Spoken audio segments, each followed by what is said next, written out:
100 years ago, the top grossing film was a silent adventure film about an English noble sold into slavery who escapes and turns himself into a pirate king. It was called The Seahawk.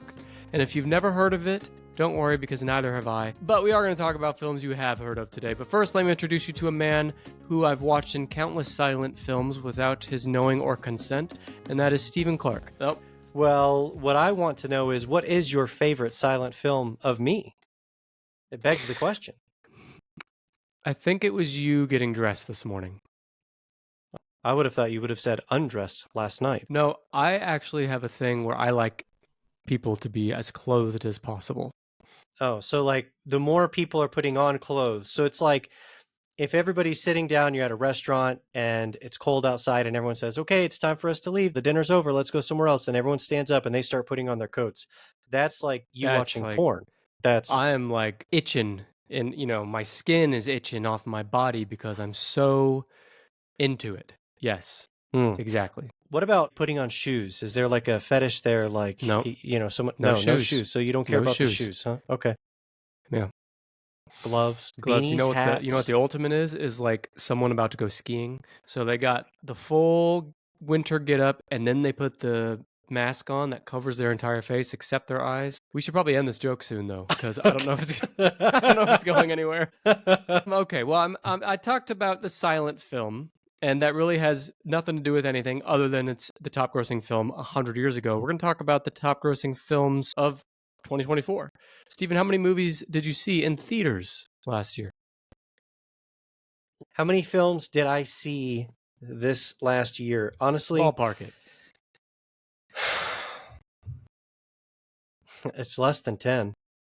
That's still a Might good, even be 10's less a than healthy 5. number. Because when I think about 10, that's almost once a month. I was not going to the movie theater almost once a month. Yeah, you think Might be, it 5's a might, safe bet though? might be less. Yeah, it might be like 5. And one of those was they were re-showing Lord of the Rings movies, the extended editions in theaters, and Reed and I went to go see The Two Towers. So that was one of them. Just Yeah, I did rewatching that an old too. movie. I hadn't been able to sleep for a few days, and I just really needed a good rest. And I saw that movie was out, and so I went and watched the Twin Towers and had best nap of my life. How quickly did it put you to sleep? Instantly. All right, I'm making some enemies on this episode now. But Stephen, back on episode number 255, you brought me a list of the highest grossing films of 2023, and we're going to do the 2024 version now. Maybe this could be a cute little tradition we uphold for the next several decades that this podcast undoubtedly will continue. I like cute traditions. What's your favorite cute tradition? Putting on clothes. Okay, before we get too much further, I want to know what you, listener, think was the best movie of 2024. If you're listening to me right now on Spotify, simply scroll down just ever so slightly on the Spotify app, and you will see a space to leave comments. Comment there with the best movie you saw last year. And if you're not listening to us on Spotify, you can let me know on social media at TennisPod. Stephen, I'm going to give you a little background on the year of 2024, year of our Lord, in film.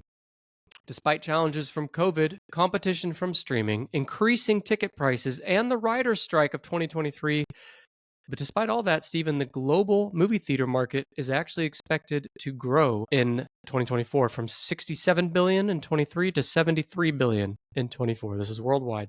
North America is expected to have the largest share of the market, and movie theaters that have actually, for the first time since the pandemic, seen a return to profitability in 2024, although profits are much lower than they were pre-pandemic. What do you That's think what of I was going to that? ask. How do those numbers compare that you just said? How do those compare to like 2017, 2018? Don't have it in front of me. I know it's less. I know that 2024 was the first year to be profitable for, the global movie theater industry, and only slightly so, and less than pre-pandemic. So when you're saying movie theater profitability, are you talking about just movies, or this includes popcorn, soda, candy? That includes all of it. Everything. Okay. Everything. It includes all of it. And that's the other thing. Movie theaters are starting to get more creative in how they're driving revenue. Because not only are ticket prices up, the ticket you buy to go see the movie, but now there's other things you can buy. Like we're going to talk about some of them today, like these novelty popcorn buckets, for example. Or now most movie theaters have a membership, like a recurring subscription model. Like everything. Everything wants me to Everything is subscribe that to now. everything. Everything is a monthly fee for everything, and it is Oh, it drives me crazy. Speaking of, go sign up for Tennis Pod Plus. What a great segue. I'm not going to talk more about that. Audiences are also becoming more accepting and open to a wider range of films, including Indian cinema, Japanese anime, and films like Godzilla Minus One, which was a Japanese film that did very well in America. Americans traditionally have been kind of snobby about foreign films. I think there's been a lot of things to kind of change that. This isn't the biggest thing, but one of the big things is when Squid Games came out, and that show was such a sensation. It was the most watched show in Netflix history, but it was Korean. And so it started to train people to watch with subtitles. And so I think that that sort of thing with streaming is just making people more open to non-American, non-English films. Well, snobby is definitely the right word. I don't have an issue with any. I mean, we Reed and I have gone to see plenty of anime movies or foreign films or whatever, and the subtitles have never bothered me at all. Mm-mm. In fact, usually whenever we watch movies or shows at home, even if it is in English, I still have subtitles on. We're all so impressed with how worldly you are, Stephen. So let me ask you: if you watch a movie at home, do you turn on subtitles? I never used to, but I would say the last 2 or 3 years, I am 100% subtitles every single thing I watch. I don't know what the reason for that, and like even, and I mean that for even English speaking films. I think part of it is I'm just getting to be an old man. I can't fucking understand half the shit they're saying without the subtitles. Are you the same way? Kind of. I like 99% of the time, I don't need the subtitles. But there are some times when they say something, I'm like, what the hell did they just say? And I wish I Mm-hmm. would have had the subtitles so I could have known. Like, I don't need it all the time, but I like that it's there so that I don't miss anything. I'd say I'm the same. I don't need it all the time, but it is there when I need it. So let's talk more about. I mentioned movie theaters are coming up with more ways to make money besides just the ticket price. Theaters are investing in the movie going experience, and some locations are opening things like bowling and pickleball right there in the movie theater. Which I don't know, mixed feelings on that. It's like on one hand, why not? What's it hurt? It's another way to have a fun night out besides when the movie's over or while you're waiting for it to start. But on the other hand, let's stay in our lane. We're Well, here to see the they've movie. always had things like that. I mean, a lot of movie theaters that I've been to always have like some type of mini arcade. Like they have some arcade games, pinball. They'll have like ice hockey or like the table. Is that what it's called? Ice hockey? Air The hockey? air hockey. Yeah, air hockey. God, what the hell am I thinking? Air hockey. God damn it, They'll have things Steven. like that outside the movie theater, and so you can play those. So why not go bigger? Why not have a fucking golf course out there? Why not, have 3 basketball courts, a football field, Maybe pickleball? a More the happy ending merrier. I say massage let's do while you're it. waiting Yeah. for your movie to start. And can we just pause and appreciate the fact that you asked if the air hockey table was called ice hockey, as in the professional sport worth billions of dollars? Well, I know it wasn't ice hockey. I You just said, is it couldn't. ice hockey? I know what I said. I know what I Mm-hmm. said. Okay. Yeah. I said what I said, Steven says. Let's talk about the list finally. This is why we're here. We're looking only at box office revenue, that is, revenue from ticket sales at movie theaters worldwide. When you hand someone your money to get a movie theater ticket, that money, that's what we're counting. Not profit, we're talking about revenue. For context, so people know when we're talking through these movies today, the highest grossing film of all time, of any year, is Avatar with $2.9 billion. That's followed by Avengers Endgame with 2.8, and then stupidly, Avatar: The Way of Water right behind that at 2.3 billion. How the hell is that movie doing that? I just don't get it. Don't ask me. Don't And the I highest don't grossing get it. film of last year is Barbie with just under 1.5 billion. So 1.5 billion for Barbie, 2.9 billion for Avatar. Just want to give people some context as we run through these numbers. And I would say that in today's day and age, any big budget film that does less than like say around 400 million worldwide, I'd call that a disappointment. Hot take. And I'll give one last caveat, actually, two last caveats. Today's episode is being recorded in late December, so the dollar figures will be a little different for some of these movies by the time this episode releases in mid January. And the last caveat I'll say is we're only doing movies that had a worldwide release. And I say that because there's some films from China that most of us have never heard of, but are big in China. For example, there was a Chinese film called YOLO that, if I had included it, would be number 9 on the list. But I excluded it because none of us have heard of it. So Hmm. there's the last caveat. Steven, before you like give your heavy hitter guesses, let's start with the last movie you saw in theaters. What was it? Well, it was Lord of the Rings, and I Okay, pulled up my phone because I was looking and trying to see what movies I had been to this year, and I think it might have been only two. you're kidding. 2 movies the whole I'm year? Wow. not kidding. Because unless Rita paid for the tickets, but usually I'm the one who pays for the tickets, and I'm looking at my email for receipts, and the last one was from March, and then before that was a year ago in 2023. So I might have only seen one movie. Well, I've seen more movies than you this year then. Okay, what Yeah. but so what's the last one besides Lord of the Rings, which was a re-release? Well, yeah, that was a re-release, and the movie that I went to go see is going to be. I think it's going to be top three. I don't know if it's going to be number Okay. one. It might I be. bet I know what it is. Well, let's go ahead and jump right into it. So the movie I'm thinking of is Dune 2. Oh, really? I thought you were going to say something else. Okay, Dune 2 is on here. It's not in the top 3. Oh, it's not. Wow, I'm kind of It is in the surprised. top 10, but not the top 3. Oh, okay. Well, I guess I'll put it at 6. I don't know. That's close. Number 5 is Dune Part 2. 714 million at the global box office, that's a mega hit for sure, but it's not like Avengers or anything like that. The plot summary is Paul Atreides. I haven't seen it. Is that right? Paul Atreides, I think main so. character. He unites with the Freeman while on a warpath of revenge against the conspirators who destroyed his family. Facing a choice between the love of his life and the fate of the universe, he endeavors to prevent a terrible future. I haven't seen either Dune, and it's for no reason other than I keep telling myself I want to read the books first and then I'll get to the movies.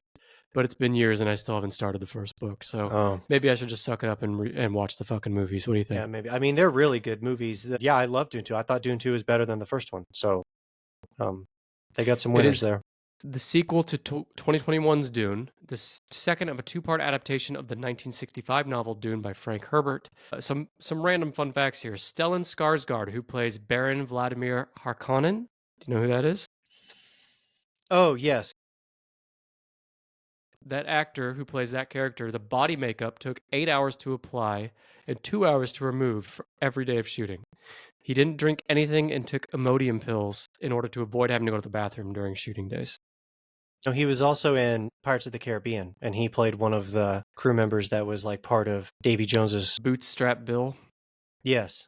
You're right, it is Stellan. Makeup for the Dune 2 role he played was probably worse than the Pirates of the Caribbean one, but the Pirates of the Caribbean one couldn't have been a cakewalk either. No. Steven, have you ever took Imodium pills and not drinking anything in preparation to record Tennis Podcast?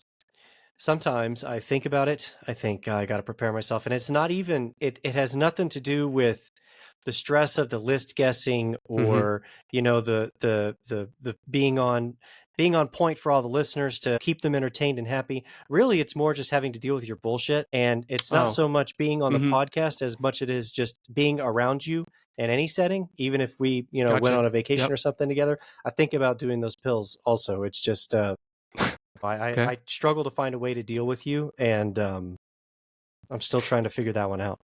I'm still trying to figure out. You mentioned entertaining the audience and um, being on your A game from them. When do you plan on doing that? Right now, this very minute. They're Oh, very entertained. I'm is getting this texts right oh, now you're from the. joking? No, they're texting me right now. They're saying, "Hey, you're doing a good job. Keep it up. Love your list guessing. Oh, Good this is guess a with Dune bit. 2." Yeah, no, this is This is a live. bit. No, this is funny. This is the first funny thing you've said about how you are funny on the show and entertaining. That's funny. You saying that. So congrats. You did for the first time say something funny and entertaining. Congrats. You're welcome, listeners. A sequel based on the 1969 novel Dune Messiah is in development. Now, here's the thing I most want to talk to you about for the whole list today. Did you ever see these Dune themed popcorn buckets? I did. And they're supposed to look like a sandworm coming out of the fucking bucket or something. And can you describe it in more detail? I thought it Why was. were they so memeable? What was it about them that made people freak out about it? I think people were associating it with maybe some A genitalia. vagina, perhaps? Perhaps. It says here that in January 2024, images of a forthcoming Dune-themed popcorn bucket from AMC theaters went viral and became an internet meme after its sandworm-inspired design was compared to that of an artificial vagina. Now here's the crazy part. Oh, baby. Oh, baby. I'll give everyone a second. Give everyone a second to catch their breath. I said vagina. Okay. Over a month after Dune Part 2's release, AMC's chief content officer stated, quote, "We would never have created the bucket knowing it would be celebrated or mocked, but added that they would continue to create collectible buckets for other films." So they had pulled these buckets at the time because they were so mocked. And then on the secondary market, on eBay and things like that, the buckets were being sold for as high as $175. That is outrageous. Not as outrageous as there was like a Jesus shaped Cheeto or something like that we talked about on a Yeah. previous episode, and that you said went for like hundreds of thousands of Thousands. dollars or Yeah. something, Yeah. just Yeah. Yeah. something stupid. I don't Yeah. remember. But give it a few decades and this will come back on eBay for hundreds of thousands. But people are probably spending buck, 175 or so for their artificial vaginas anyway. You might as well get this. It's a collectible and you can have sex with it. Yep, and it doubles as a big bucket to put your popcorn in. Can't, When it I mean, triples then. yeah. You got 3 uses for it. It's a collectible number 1, it's a vagina to have sex with number 2, and when you're done you can clean it out and put your popcorn in it or don't clean it out. Don't You do whatever you want. Hey, yeah, it's up to you. We're not here to kink shame.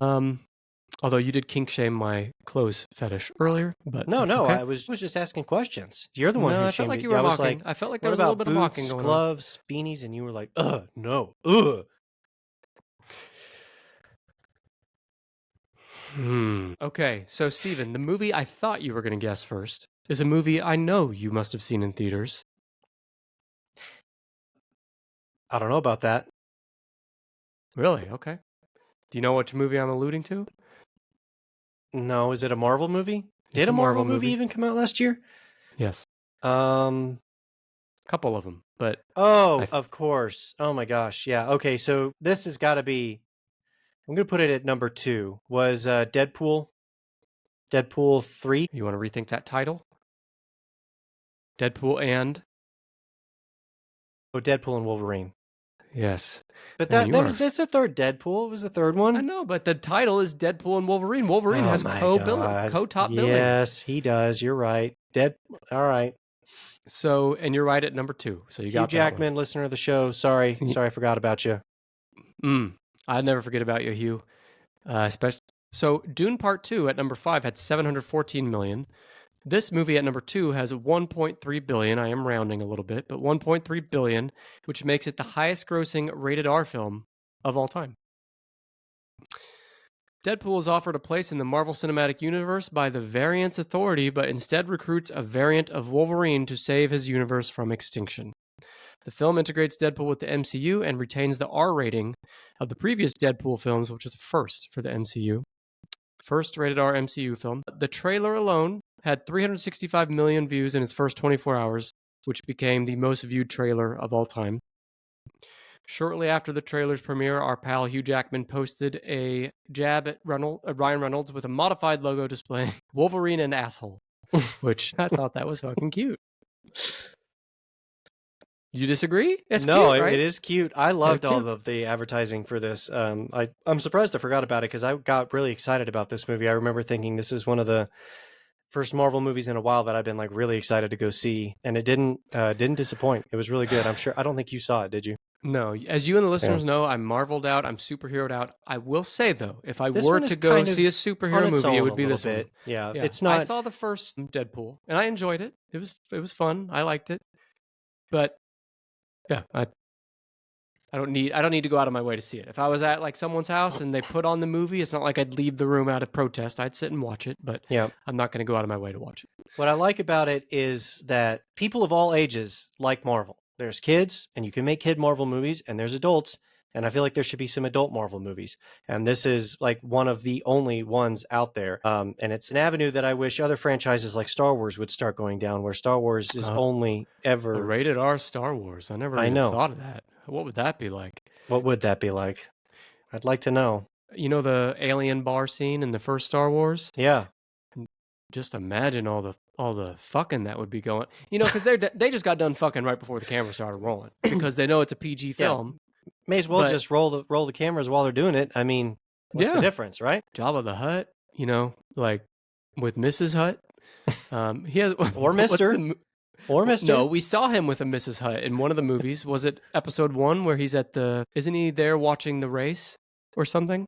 Well, he's at the race, but I don't think anyone's up there. I think that was a relative of his. I don't think his. There is a female Hutt somewhere. I know there is. One of them is Gardula, but I'm trying to remember if she was even in the Okay. I'm trying to remember if she was in it even in the movie or not. You should look her up. Yeah, I'm going to. Yeah, here she is. She's topless in these photos I'm seeing. uh, who is the female Jabba the Hutt? She appeared in The Phantom Menace and was also featured in Oh, Star she Wars was The in the Clone Phantom Wars. Menace. Yeah, so what does it say that me, like the world's most casual Star Wars fan, knew that before you? Does that mean you lose your Star Wars fan credentials? No, you were saying that it was like his wife or girlfriend or Mistress. something. I mean it, but And I I said she think was in that movie. I think she's related to I think she's related to him. This is such a stupid waste of time I sidebar. know. Is Gardula related to Jabba? Yes, Gardula is related to Jabba. They are both members of the Hutt Council. Hmm. Okay, Well, whatever. there you have it. But back to Deadpool and Wolverine. There were so many little Easter eggs and jabs in that movie, and there were a lot of cameo appearances that I really was not expecting there to be, and a lot of callbacks to a lot of actors who played roles in X-Men movies a long, long time ago who haven't done anything in X-Men since. And I don't know, it was just a fun watch. But you know, this movie almost didn't happen, at least not with Hugh Jackman, because he said he was done playing the character of Wolverine after the 2017 movie Logan. He then said he regretted saying that because he watched the first Deadpool and immediately expressed to Ryan Reynolds his interest in the two characters meeting on the big screen. Marvel Studios president Kevin, is it Feige? I Feige? think it's Feige. Feige. My boy Feige, he advised Jackman not to return as he felt Wolverine's death in Logan was the greatest ending in history and did not want to undo that. But he was won over by the idea that Jackman would portray a new version of Wolverine. They've really been going down this multiverse avenue for a long time now, and really the gloves are off and there are no rules whenever you decide to go that route. Yeah, you can just start wherever you want. Yeah, do whatever you want and nobody cares. You don't even have to worry about continuity, whatever. It's just another universe. Who cares? Yeah. Yeah. But we love our Wolverines, and people on Rotten Tomatoes did too. This has a 78% score there, and the consensus review says Ryan Reynolds makes himself at home in the MCU with wit, while Hugh Jackman provides an adamantium backbone to proceedings in Deadpool and Wolverine. Is that okay? An irreverent romp with a surprising soft spot for a bygone era of superhero movies. Was that real? Yes. That word? Adamantium What is that word? so it's kind of a made up metal that's in the X-Men unit. It's like vibranium. It's like a really sturdy, strong metal that's better than steel. And nerds. Wolverine was infused with it, and that's why his claws and his skeleton structure is like metal. But it's better than metal. It's adamantium. Let me tell you how interesting that is. Okay, so that's Deadpool and Wolverine at number 2. Why don't we stay in superhero land? Surprisingly, this is probably the first year in a long time that there's only 2 superhero films in the top 10. There's only 2. Do you know what it is? I don't know if you've seen it. You might have, but I wouldn't be surprised Was it if a you DC haven't. movie? No, it's how do you say it? It's like wasn't Marvel like- adjacent. It wasn't like Shazam or something, was it? No. Marvel adjacent, not DC. Sony. Sony. Wasn't there like a Sony Spider-Man-esque movie, but it got like terrible reviews? It was Yeah, there Madam was Web. a couple of them. Madam Web.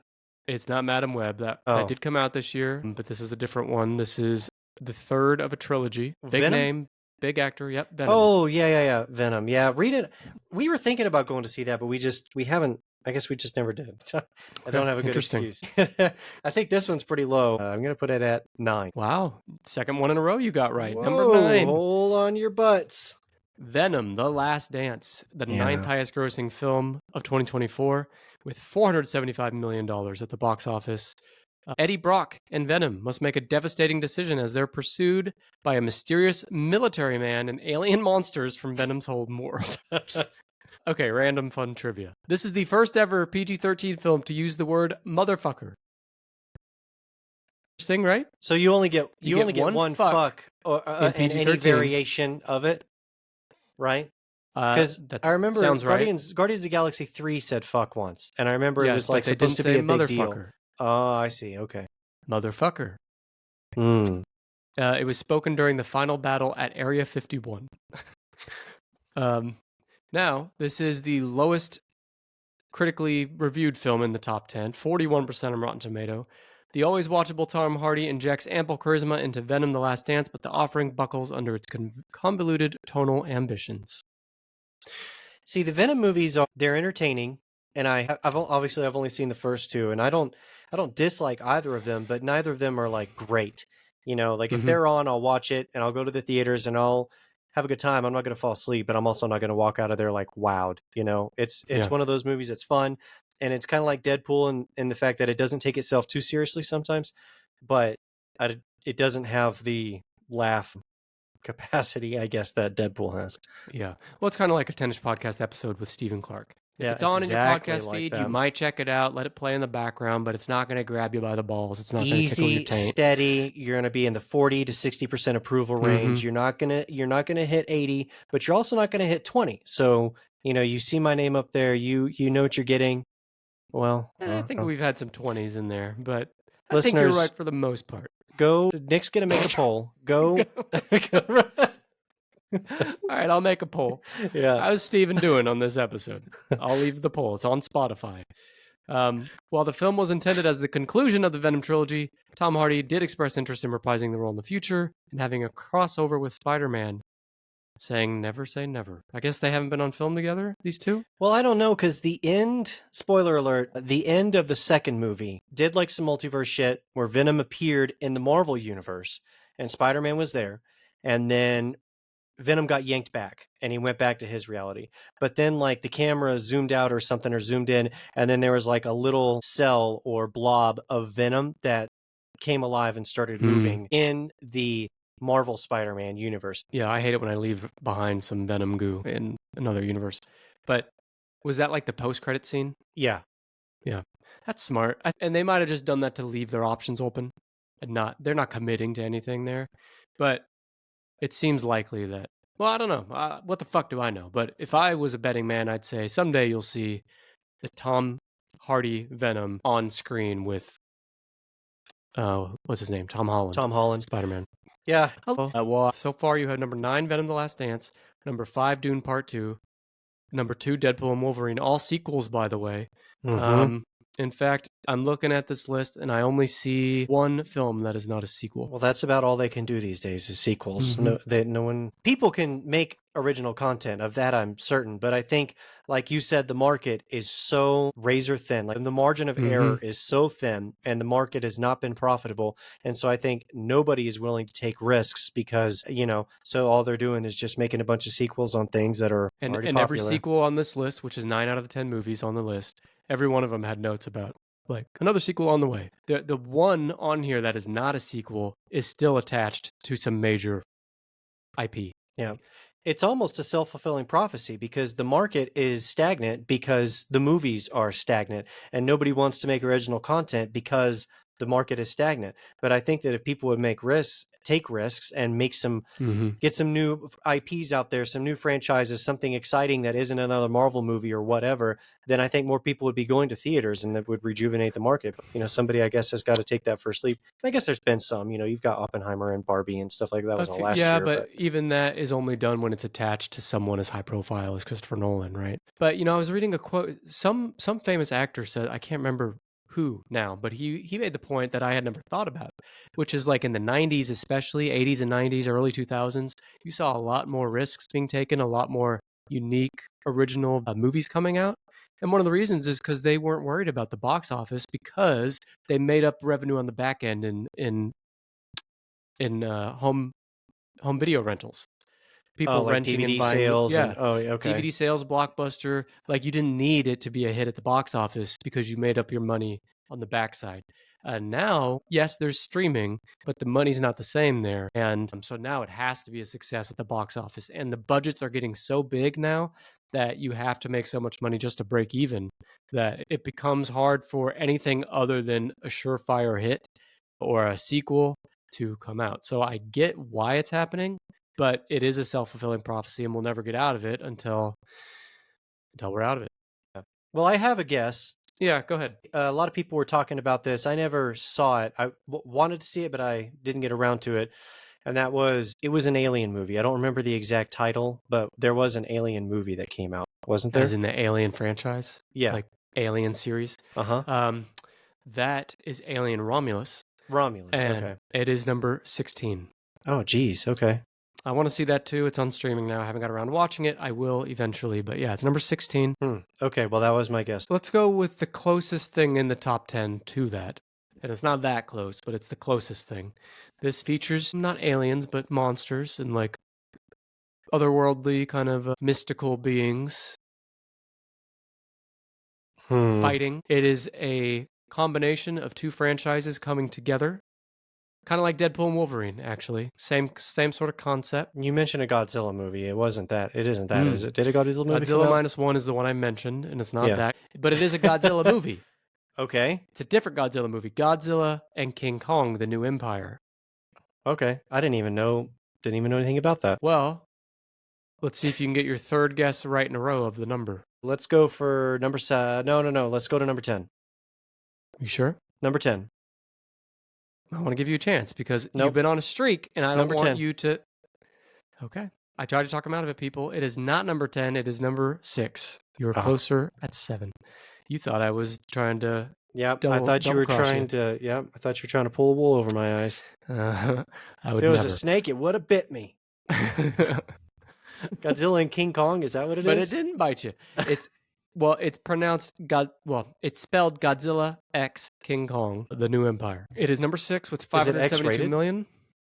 Would you pay money to go see a Godzilla and King Kong X-rated movie, full-length feature film? Let's call it 2 hours. Is there ambiguity about what the X rating comes from? Am I No. going like hoping to see some like Godzilla? You're getting titties or something? exactly what you think you're going to get, but there's going to be a story tied to it. Okay. Sure, why not? I'd go. Yeah, I'd drag you with me. that'd be like one of those like Sharknado things. Like you go Yeah. just to watch the train wreck. Yeah. Why not? Why not? I'd go to that. With it being X-rated, they could make it as uncomfortable for the viewers as they wanted, and Uncomfortable. things could get very uncomfortable very quickly. Something like that.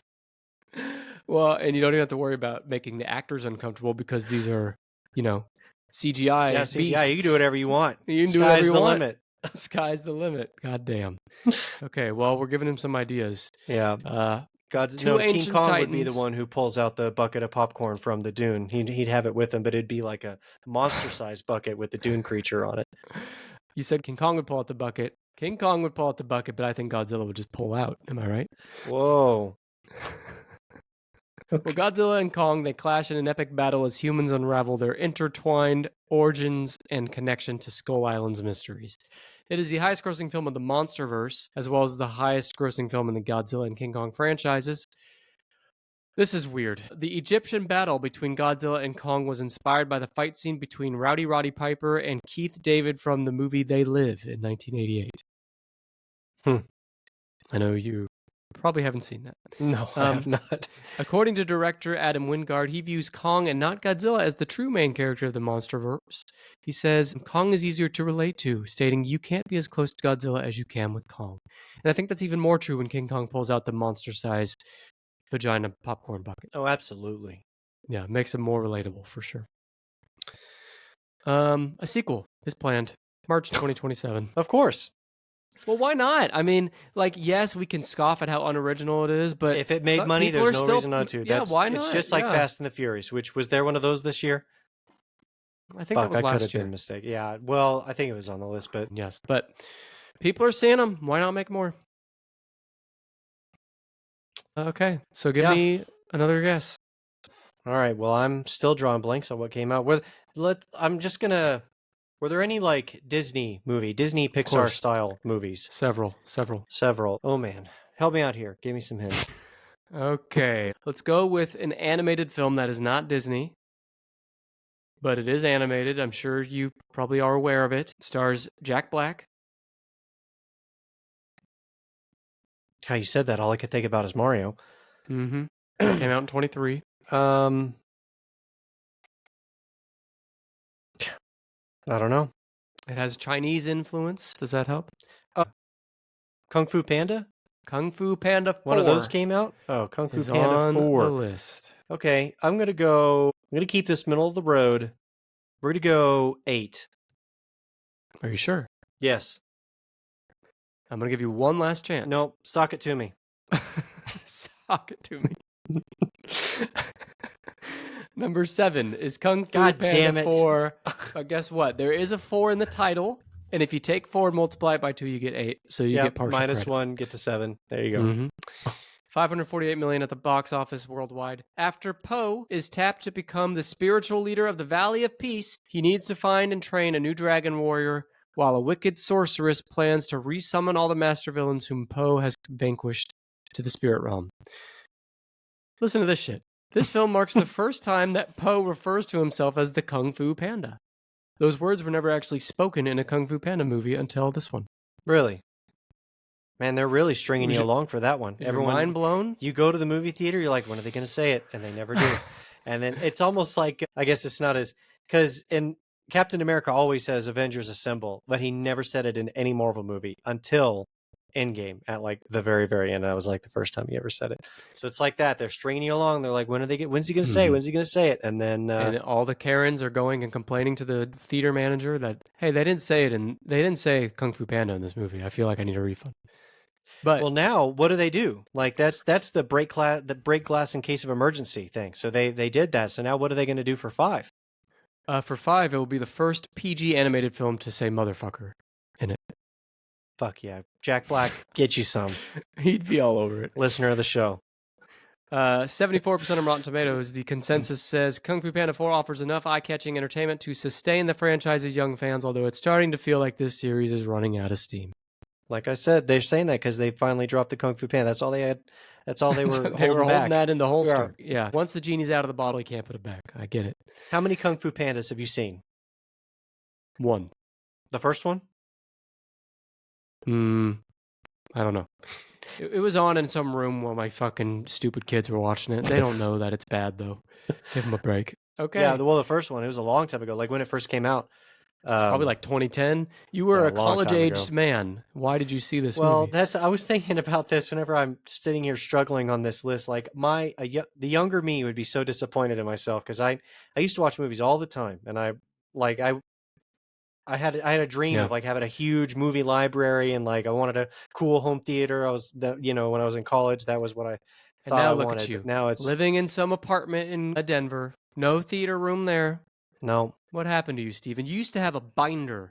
I seen this binder full of DVD discs of movies. I still have the binder, and I'll tell you, there is a layer of dust on that binder. But I did break out that binder recently because Rita said that she had never seen Planes, Trains, and Automobiles. And that's right. and I do own that movie in my big binder. So I went into the binder, dug it out, we watched it. It was pretty good. Holds up.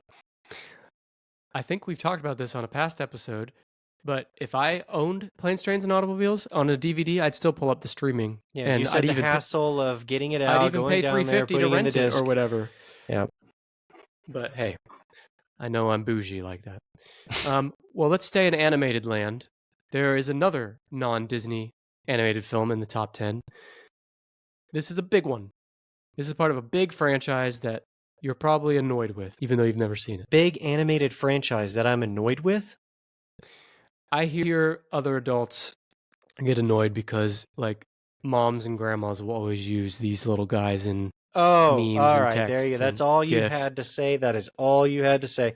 Man, I almost want to put this one higher. I'm going to say, and I don't know the full title, I just know it's Minions. Wrong.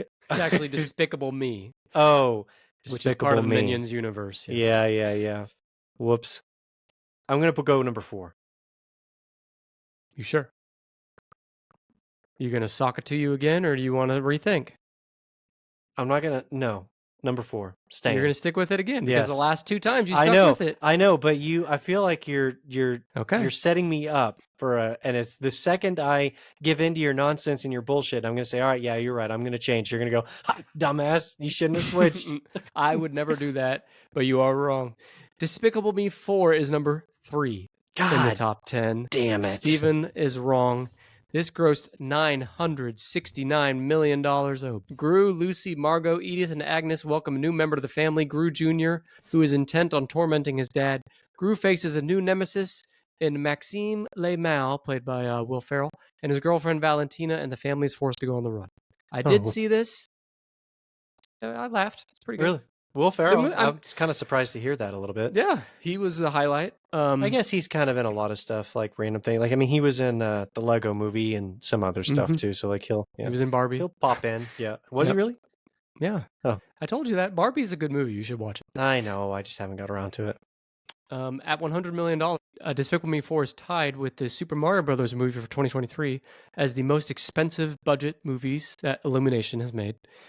Variety left a review saying they admitted the film was entertaining, but found the plot overcrowded with useless characters. Could it be the hundreds of minions that are those all the characters that are wasting up all the space? That's the thing about these damn minions is when you sit and watch the movie, they are fucking funny and cute. Like they are. When you watch the movie, I enjoy the minions. But when I leave the movie, that's where I stop enjoying the minions. But so they're like there's hundreds of them, right? Do they like Yes. they like focus on like two or three? Like there's two or Yes. three main Kevin, minions, and then Kevin, Bob, okay, and yeah, Stuart, I think. okay. And yes, the minions are cute. They have their own language. And if you just sit and watch the movie, I promise you will find them funny. But I don't need to see them in every meme and GIF outside. Well, I've seen in the real first world. one. I just haven't. Is it? Did you say this is the fourth one? Despicable Me, and then there's also multiple Minions movies off to the side. Okay. There's Wow. another Minions movie planned for 2027. So mark your calendars, Stephen. Yeah. I don't hate them. I don't hate I just as soon as you said the grandma memes and stuff, that's That's I all knew you need to say. exactly what you were talking about.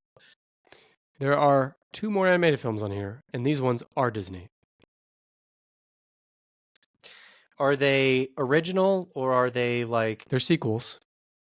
They're original stories. They are sequels. I know that a new, and this might be too new, the Mufasa sequel came out this year, I think, didn't it? That's true. Came out, I want to say Christmas. Yeah. Yeah. Oh. So that's an important thing to note that Mufasa, the Lion King, comes out December 20th. We're recording this episode right around that time, so it has not had a theatrical release long enough to make this top 10 by the time we record. However, I would guess it would probably break into the back half of the top 10 by the time it's done. So that is not the movie that you're looking for here. Okay, let me keep thinking here. But there is one that did come out very recently, like Thanksgiving timeframe. And it's off of like a franchise that's been around? It is the second movie of a franchise. The second movie. I don't know. Give me What some can I hints. say except you're welcome?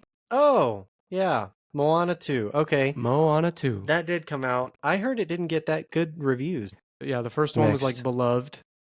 This one is mixed. I did see it. I enjoyed it. Now, what's Yeah. your guess on the placement? I really liked the first one. I'm going to put it at 8. You can double down? You gonna sock it to you? I'm going to sock it to me, the quadruple down. Fuck them all. Let's go. Now, look, I know that you think I'm gonna trap you one of these times. I want you to know I'm not trapping you this time. I'm gonna give you one more chance. Bullshit.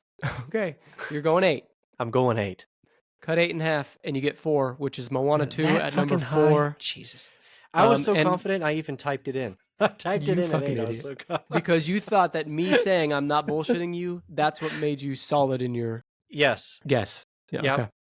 You were so sincere this time. The past few times you felt like a little joking. You were like, "Are you sure? Are you sure?" But this time you just, I don't know, your tone changed, and I was like, I was "No." sincere. You got to learn to trust, Stephen. That's Tennis Podcast. We're gonna teach you how to trust people again. We're gonna teach you how to be loved, accept love and grace when it's given to you. Don't push it away. Don't be scared of people, Stephen. I'm here for you. Let's hug. All right. Here's a virtual hug. Here we go. Rustle on the mic. That's our bodies rubbing up against each other. That was great. Your clothes are very nice. Okay, so Moana 2, it's number 4 currently, but It's still in theaters as we record. So I don't think it'll get to number 3. Despicable Me 4 had 969 million. Moana 2 is at 718. So I could see it getting close, but I bet it will stay at number 4. After receiving an unexpected call from her wayfinding ancestors, Moana must journey to the far seas of Oceania and into dangerous, long-lost waters for an adventure unlike anything she's ever faced. Now, this movie was originally a long-form limited streaming series for Disney Plus, but was reworked into a theatrical sequel. You said unlike anything she's ever faced, and she faced like an island-sized fucking volcanic monster in the last one. Like, how do you Yeah. get any bigger than that? Well, we didn't say it was bigger. We just said it's unlike Unlike anything she's anything. faced. Okay, Could be yeah. something cute and tiny and small and Could be precious. totally different. Yeah. Yep. Do you not understand how English words work? Because I did say that. No, Okay. I don't. Maybe you need subtitles for real life. Could we get subtitles for this podcast right now? Maybe this is a good chance to plug your transcripts. You can read a full word-for-word transcript of every single Tennis Podcast episode at tennispod.com/episodes. Anyway, Lin-Manuel Miranda, who wrote the songs for a lot of films, including the first Moana. He's the one who did You're Welcome and all the other great songs in that movie. He was replaced this time by Abigail Barlow and Emily Bear, the youngest and first all-female songwriting duo to write songs for a Disney film. And I say that to say, sure, that's cool. They did a great job, I'm sure, but the songs in this second Moana cannot compare to the first. There was no mega hit like Did You're they say Welcome. anything on why they switched him out? Was it like, was he asking for more money, or was there creative differences, or you don't know anything about that? I don't know. I'm sure it's got to be one of those things, right? Like, why wouldn't he if it's not money or creative? Especially with how successful the first one was. Mm-hmm. And I mean, the Disney movies, I feel like the good songs are a big part of those movies. Yeah. Most the of songs them. in Moana 1 were so good. Yeah. And this guy that did the songs in Moana 1 was also the guy that did Encanto, which I don't know if you saw that one, but that's We where did the Bruno see that song one. come from. Yeah. Yeah. And those songs are so good too. So that guy doesn't miss. But they did not use him for this one. Well, their loss. They're lost. That's Moana 2, and believe it or not, there's one more Disney animated film in this top 10. And this is another originals, kind of like Moana is original. This is another one of those, the second one, again, in this franchise. But not as successful as Moana. No, well.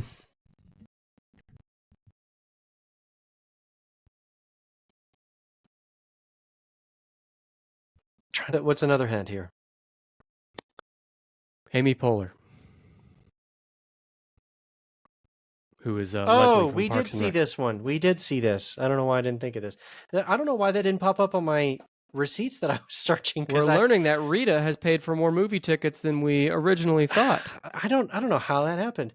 Well, this Inside Out. That's what I was trying to remember. Inside Out 2. Inside Out 2. I'm gonna put it at. I'm gonna put it at 8. You only need 10, 8, and 1 are the 3 spots remaining. I'm putting it at 8. Putting it at 8. Now listen, I know you think that I can't be sincere to you, but I'm trying to get you to trust me again. All right, listeners, take note. Because if he pulls some bullshit here, I want you all to know. I will switch. I'm going to go to number 10. It is not number 10. It is not number 8. It's number 1. Is it fucking really? Oh my God. How did this movie do better than Deadpool and Wolverine? It did quite a bit better. 1.7 billion compared to Deadpool's 1.3 billion. And you know why? Because it's the highest grossing animated film of all time and the 8th highest grossing film of any film ever released. Now look, don't get me wrong. I think Inside Out is good. I thought the first one was a little better than the second one. But I wouldn't put it in my top 10 Disney animated films. Is it better than a lot of these other animated movies on here? Probably. Like Kung Fu Panda 4 and on Rotten Tomatoes. See, I saw this one. And I mean it wasn't bad. I just yeah, it was middle of the road for me. I'm just so surprised. You said it's the highest grossing animated film ever? Ever. Is that what you said? Yes. Where does Frozen 2 rank on that list? Give me a second, I'll tell you. Because I always thought Frozen 2 was like way up there. Me and Brandon, long time ago, did the highest grossing animated films of all time. This is obviously before Inside Out 2. Probably like 5 years ago we did that list, so there's an idea, Steven, and maybe something we could do sometime. But I'm gonna look up where Frozen 2 is now. So number 1 is Inside Out 2.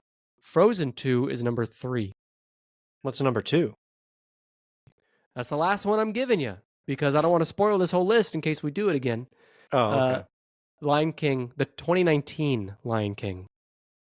Like the first time they remade Lion King. Gotcha. That's number 2. Okay.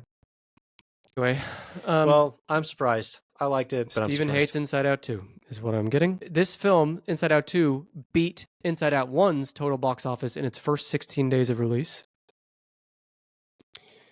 To assist with the development of the film, Pixar enlisted a group of 9 teenagers who were dubbed Riley's crew. Riley's the main character in the movie, well, the main human character, to provide feedback on the film to ensure it accurately portrayed modern teenage life. Their input led to inclusion of the emotion nostalgia and influenced various scenes, including everyday elements of the emotions' lives, the emotion characters in the movie's lives, and their transition from middle school to high school. And I love the idea of this hundreds of $1 million budget, big, huge Disney film, highest grossing animated film of all time. And they have a crew of teenage girls consulting them on how emotions really are.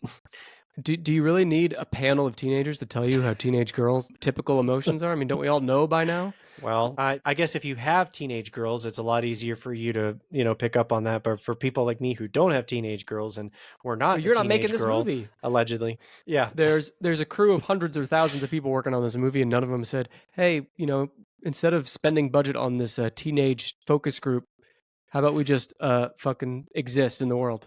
I don't know, but all right, Steven's a fucking teenage focus group apologizer, sympathizer, apologist. Listen to this shit. Amy Poehler, star of the movie, she is Joy, the character Joy in the movie.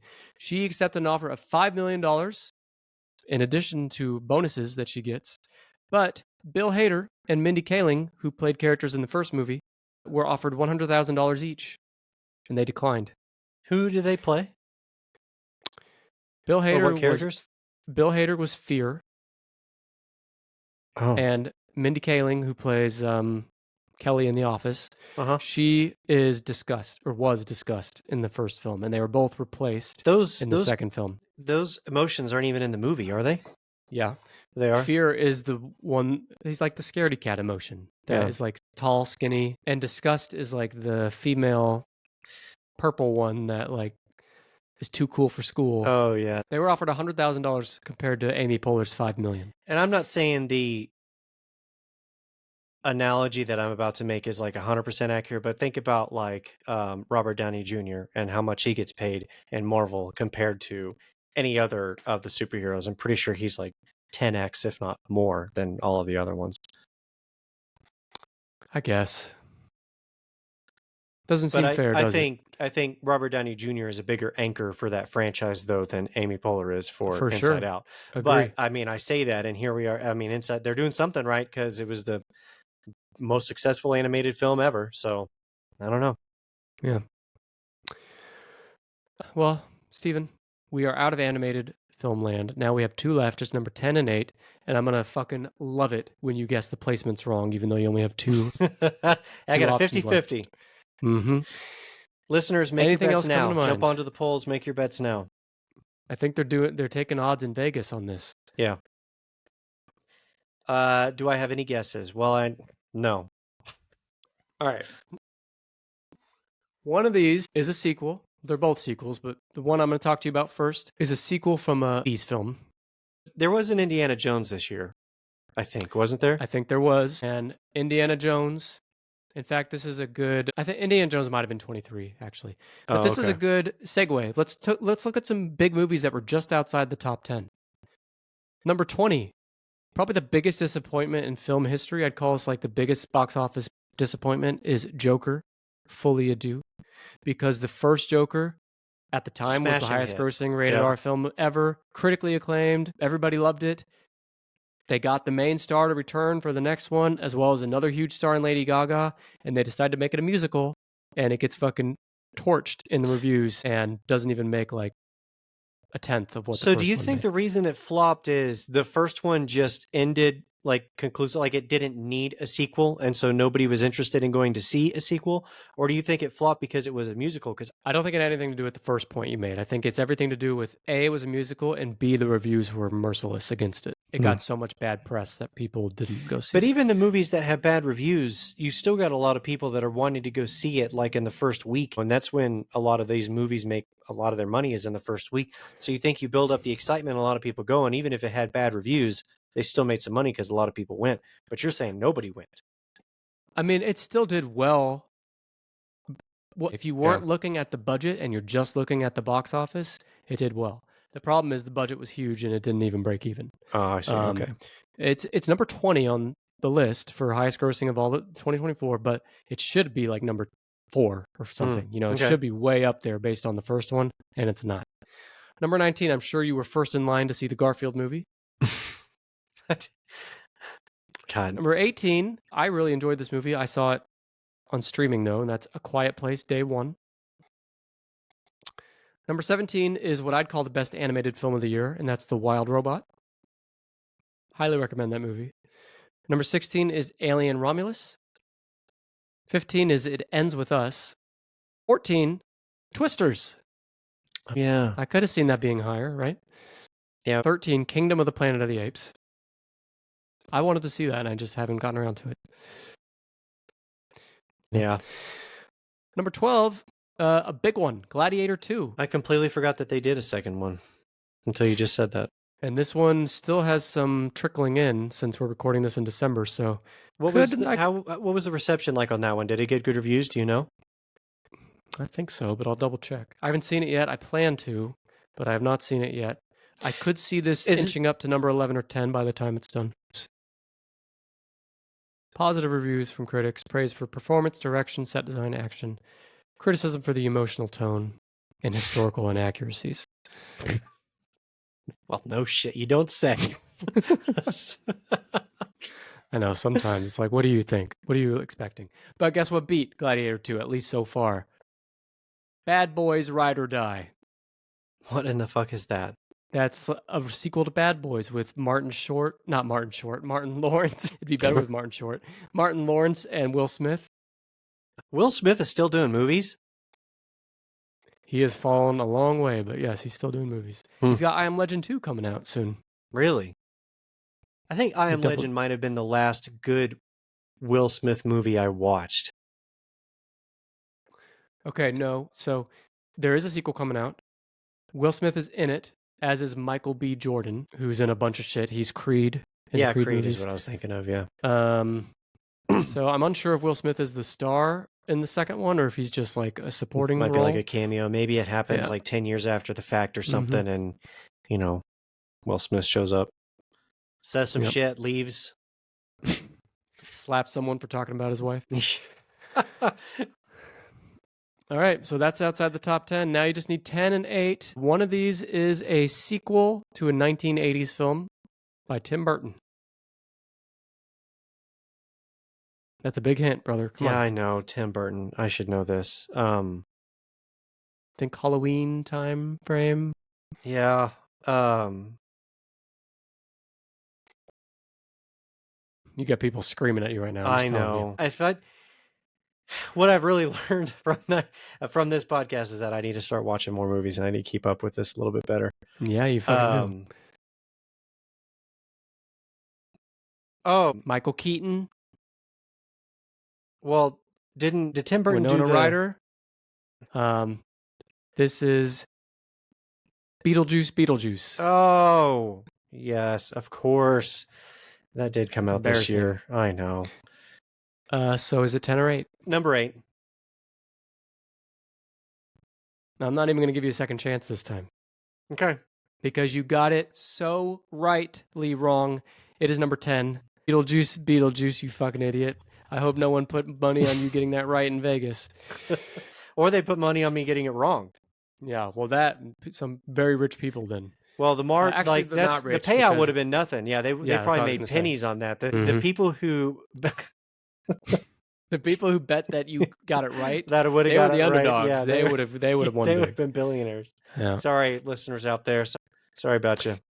451 million puts it at number 10. After the success of 1988's Beetlejuice, a sequel was fast-tracked at the time. The two Beetlejuice sequel scripts were actually written by 1990. Michael Keaton and Winona Ryder had agreed to do the film, but both Michael Keaton and Tim Burton got occupied with Batman Returns in 92. After that, the film sequel kind of got shelved numerous times and went through development hell. Finally, in February 2020, it was announced, and after a bunch of further delays because of the writer's strike, it finally came out in September 2024. What is that? 36 years after the original? That's a long stretch. That is a long time. Rotten Tomatoes critics say Michael Keaton's devious poltergeist still has plenty of juice left in this madcap return to form for Tim Burton, marrying charming practical effects and ghoulish gags to provide a fun time. Did you watch this one? No. I did see the first Beetlejuice and I liked it fine, but I did not need to rush out to see this one. He says. Steven hasn't seen it. It's been so long since I watched Beetlejuice. I watched it when I was younger. And for some reason, the only scene I remember is when he's sitting in like some waiting room or something. And he's got a sheet of paper that has like some huge digit number on it. And then he looks up and it says now serving number 3 or whatever. I don't know why that's the only thing I remember, but that is funny. That one. Yeah. My biggest memory from that is when some of the characters, their faces change and morph into like scary faces. Yeah. And I saw that as a kid and it scared the fuck out of me. It's supposed to be funny, but as a kid, it scared the fuck out of me. And maybe there's a deep-seated subconscious fear that's not allowing me to see this second one. Maybe you should talk to a certain doctor about that.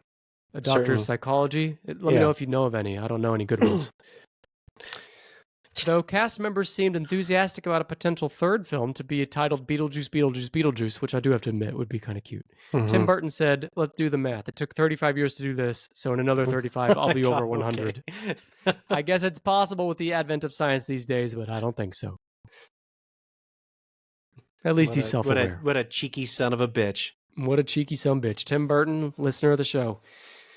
So, Steven, I gave you Beetlejuice when you should have gotten I'm disappointed. I'm disappointed in myself. You have to get number 8. You have to get it on your own. Okay. All I'll tell you is it's not a sequel, but it is based on IP, and it came out very recently. You have to do the rest on your own. The listeners are going to be so bored. Of all the movies we've talked about so far, this is the one I am most certain you have not seen. Then how the hell am I going to guess it? I didn't see Deadpool and Wolverine, but because of the cultural zeitgeist, I was aware of it. I wouldn't be surprised if Rita might have seen this one. Maybe on a girls' night out. Steven's cheating, by the way. I can tell that he's looking at movies I'm lists. looking. And you know what? Guess how many lists that I've brought Nick, and then he says, I'm gonna pull out a list and just look at it. Nick has done this so many times to me. That is such bullshit, and you know it. Nope. I'm gonna go Wicked. How long would we have sat here if you hadn't looked it up? You passed my bedtime. It's already past my bedtime.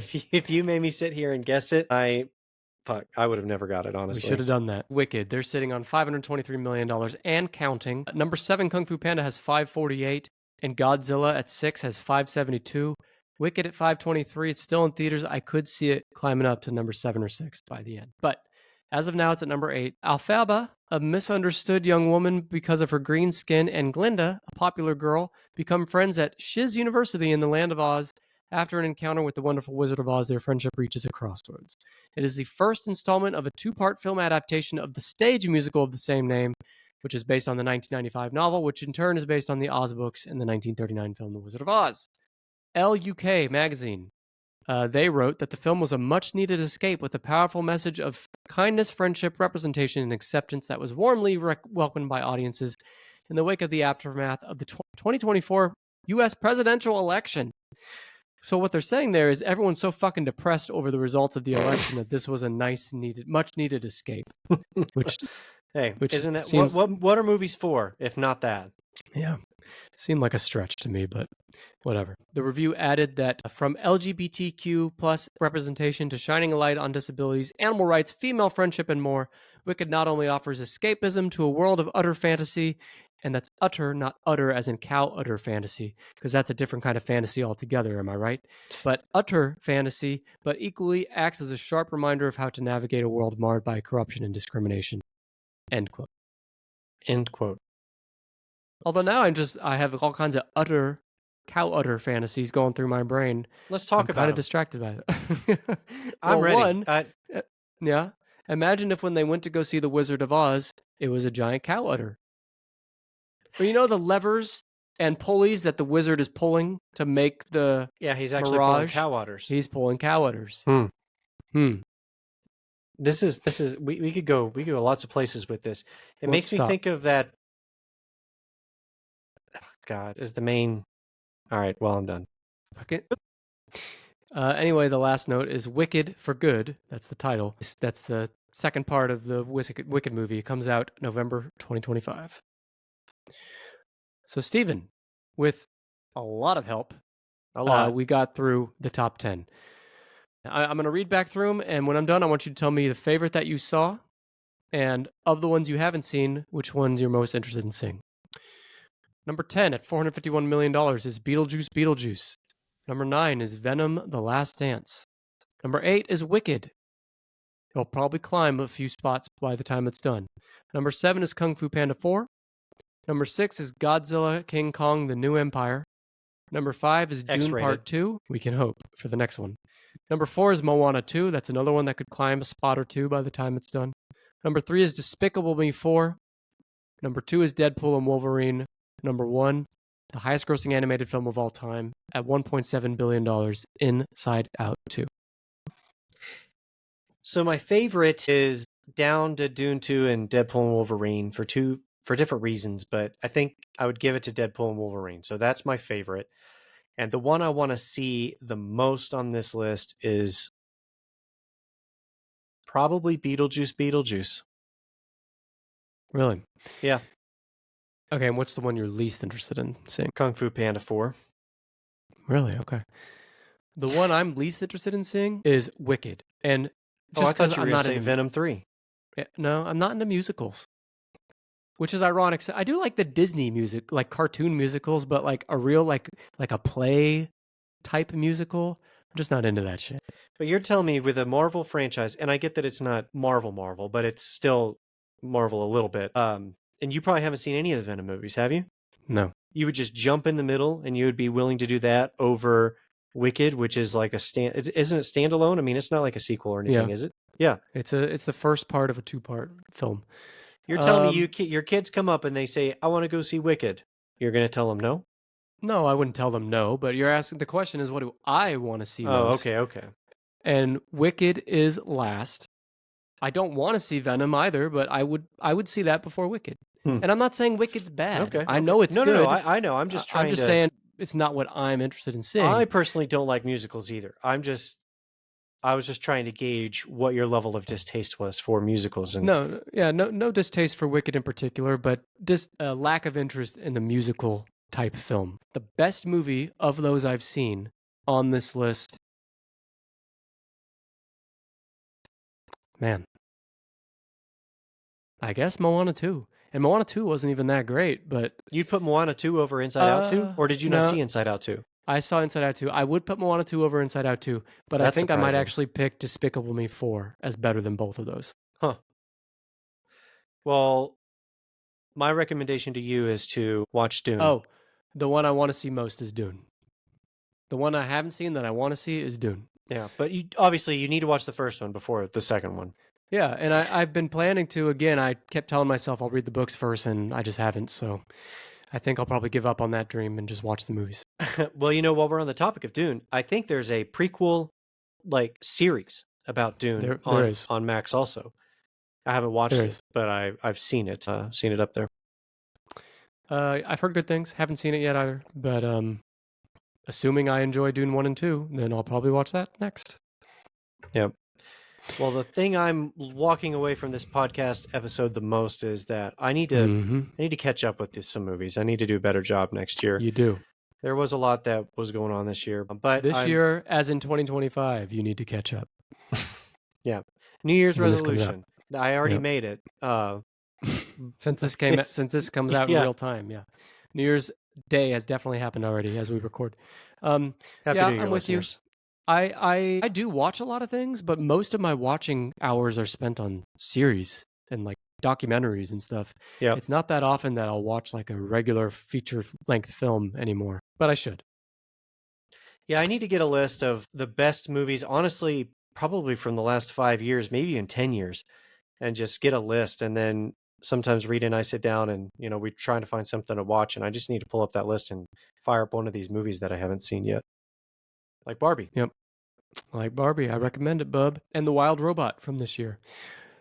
Folks, listeners, I know you couldn't have possibly guessed this list as poorly as Steven, but if you haven't already and you're listening on Spotify, drop a comment with your favorite movie of 2024. If you're not on Spotify, you can let me know anywhere else, social media at TennishPod. You can write a review on Apple Podcasts, put it in there. Or if you're a TennishPod Plus member, let me know on Discord. Stephen Clark, it's been a fucking hell of a time here. And next week, I'll be back with Dr. Buster. Maybe you can ask him about those fears that you have about Beetlejuice and the creature screaming at you. Maybe I'll ask him if he knows any good doctors of psychology that could help me out.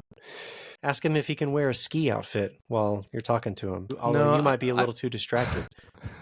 Imagine I don't know if an we should go back to assless that joke. chap's ski outfit. There you go. No, I For want Dr. the Buster. I want the ass to be covered. I don't want it to be assless. But you're saying you don't want to do this joke anymore. Yeah, I'm saying, well, listeners, let me know what you think of the joke. I think it could maybe die. But if you enjoyed the clothing fetish joke that we started this episode with and you think it should come back, let me know. I wonder if it has the same legs that the butler joke has. Oh my god. The butler joke that no one has brought up to me. I know.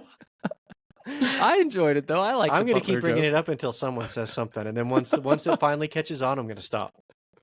Make them want for The it. joke is that you sent a butler to do your grocery shopping for you. Well, the joke is that the butlers die so often that I have to get a new one, and I don't even know their names. I just call them Butler, which is, I guess, a little morbid, but it comes with the job. So let me know, listener, do you prefer the dead butler's joke or the joke of a more clothes the better fetish? Or should they both die? Yeah, leave the third option. Unceremonious death. If it's 100% to let them both die, I'm gonna laugh. That's gonna be the poll on Spotify. All right. Thanks for listening. Go watch some more movies. Thanks, Steven. See you next time. Thanks, everyone. See ya.